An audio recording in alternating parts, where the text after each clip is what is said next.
2025. július 26.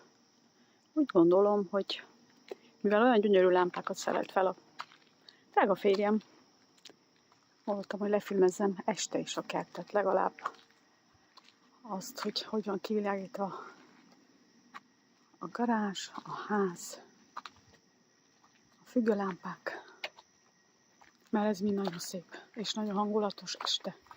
Tehát ez kerti világítás, amit a garázs melletti ágyás szépen követi. Kívül felvilág, kapcsolt a mozgásérzékelő lámpa.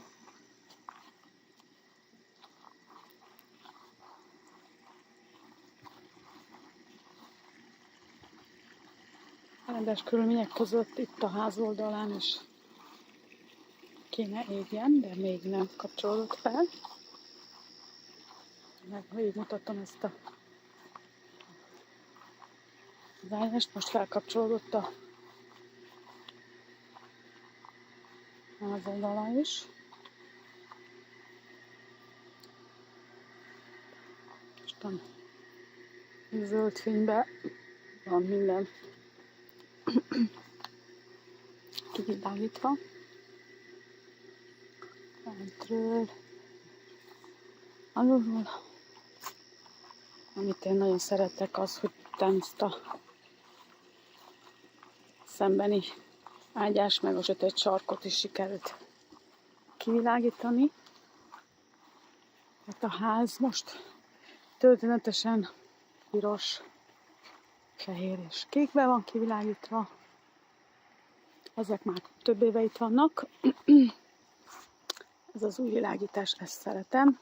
A bejáratnál az a szép lámpa, meg ezek a reflektorok, amik egyik az itteni nagy fűszfát, a másik kettő meg a szembeni fűszfára van irányítva, hogy ez a nagyon sötét kerti sarok, és most már gyönyörűen ki van világítva. Tovább menjünk a hátsó kertbe.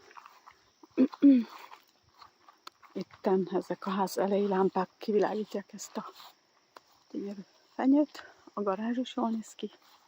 Nagyon hangulatos este is.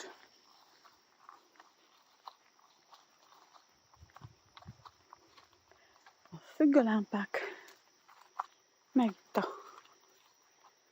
a kert szegély körüli kerti lámpa.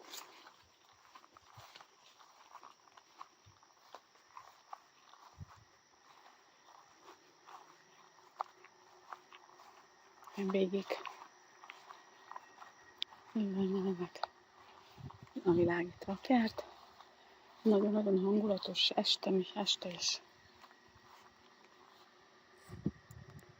Itt a spa és a fa van kivilágítva gyönyörű színbe.